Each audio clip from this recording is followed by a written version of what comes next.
in Cluj, Romania, which begins on February. Emma Raducanu begins latest search for coach after parting company with Roig.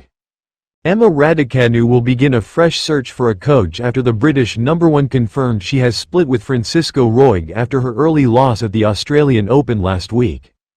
Raducanu, who had worked with Roig for 6 months, said in a statement on social media, Nick Cavaday, Vladimir Platonik, but it's not how I, want to be. Tini becomes. "Thank you for our time together.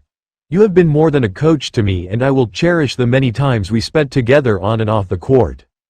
While we have come to the conclusion together that we ought not to move forward, please know that I'm very grateful for all you have taught me in our time shared."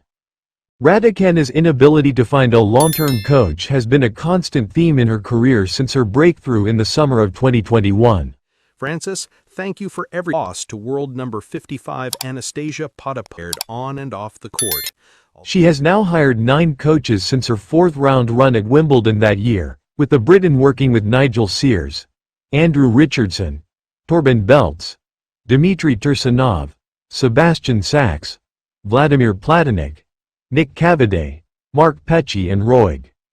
Raducanu has also had help from Jane O'Donoghue, a family friend and former player, the LTA head of women's tennis, Ian Bates, and Lewis Kerr, an LTA high-performance coach primarily known for his immense success with the British WTA players. Tini becomes the 9th permanent coach Raducanu and fond of our time shared. Wimbledon claimed. Raducanu and the Spaniard had started working together before the Cincinnati Open last August. Roig previously worked as a longtime member of Rafael Nadal's team before coaching Sloane Stephens and Matteo Berrettini. While the remainder of Raducanu's 2025 campaign was largely positive, she had a poor start to the season in Australia. Anastasia Potapaired on and off the court. Although we have mute game, the comments appear to. The 23-year-old has struggled badly with her level, suffering a disappointing second-round defeat by Anastasia Potapova. Raducanu cited a nagging foot injury as a reason for her difficult form after missing almost the entire offseason, but also clearly had some issues with the development of her game. She started 2026 with her forehand looking different technically with a higher and lengthier swing. Nick Cavaday, Vladimir Platonik, But it's not how I, want to be. In Australia, the Briton toiled with her forehand throughout her first few months of the year. The difficulties with her forehand, which had been her biggest weapon in 2025, perhaps played a role in Raducanu's split with Roig. "I think it's something that probably happened in the last few weeks," she said of her forehand.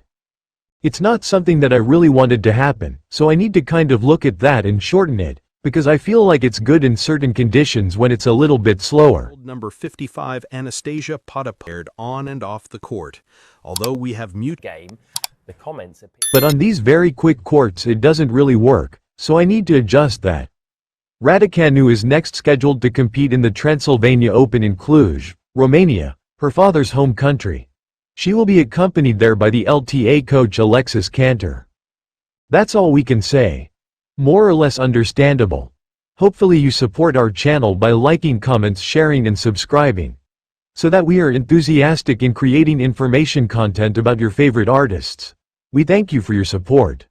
Want to be. Tini becomes the 9th permanent coach Raducanu And fond of our time shared.